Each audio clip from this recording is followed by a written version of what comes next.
Welcome back to the series where we're looking at the films in the Beethoven film franchise. This time we're looking at Beethoven's Big Break, which was released in 2008, 5 years after the previous film. So the story follows Eddie, an animal trainer for a movie studio and a single father of Billy, who just wants a dog in life. And one day, Billy bumps into a stray dog and brings it home with him and names it Beethoven after it barks at a concert playing Beethoven's music on TV. When Beethoven accidentally comes onto some auditions for a dog in a new dog film, the director instantly hires Beethoven and Eddie to train him. Now, I know this film sounds bad already, but it gets worse. The film that's being made is Beethoven. Yes, the 1992 film Beethoven, which is treasured by many to this day. Congratulations, Universal. You made a Beethoven paradox. Beethoven's Big Break is absolutely terrible. It's painful to see that at this stage, Universal have run out of ideas to the point where they're making a movie about the first movie. So you have all these meta jokes in the film when Beethoven is cast, and it's like seeing Universal come up with the original Beethoven movie. I mean, it's actually ironically funny with this typically angry producer and this laid-back director. Who are you? Are you on payroll? I'm Eddie. I'm like the assistant animal trainer. Good for you. Look, I don't care what it is. Let's just shoot this so I can put the final nail in the coffin of my career. I mean, some of the scenes I watch and I think, you know what, that's probably how it happened in real life. This dog is a superstar. This could be my statue. Stanley, you're talking about rewriting the whole film around this dog. You know how many people would pay big money to see what that dog just did?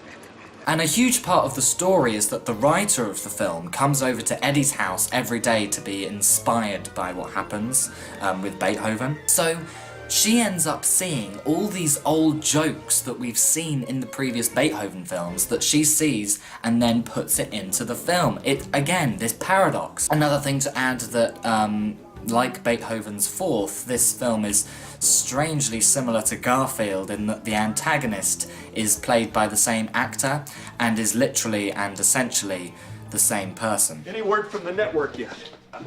No, but they're looking for a dog act on Good Day New York. Dog act? Story of my life, looking for a dog and I'm stuck with a cat. Clearly, you have to wait for the dog to be important to the movie, preferably a star, before you kidnap the dog and hold it for ransom. Otherwise, it's just a dog! The music is by Robert Folk.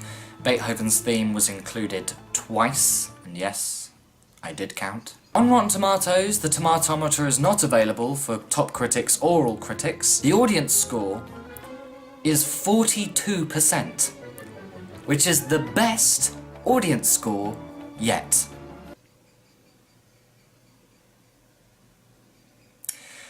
Oh my god! As this film is a straight-to-DVD release, I have no information on the budget or how well it did financially, but it must have done okay, and that's what I don't get. This film must have done okay for 2 more films to be released in the next 7 years. I really wanted this film to be averagely good because it was a reboot, and it had the opportunity to just take it in a completely different direction. But now it seems like the whole franchise is replaying itself, which is just the worst route they could have gone down. How Universal are gonna stretch this decaying franchise out for another 2 films bewilders me beyond words. Thank you for watching this video. I really hope you enjoyed it. If you have seen Beethoven's Big Break, I'm sorry.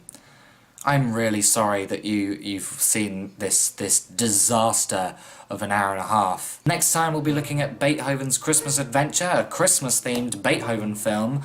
Yippee! But anyway, thank you for watching this video. Goodbye. Oh my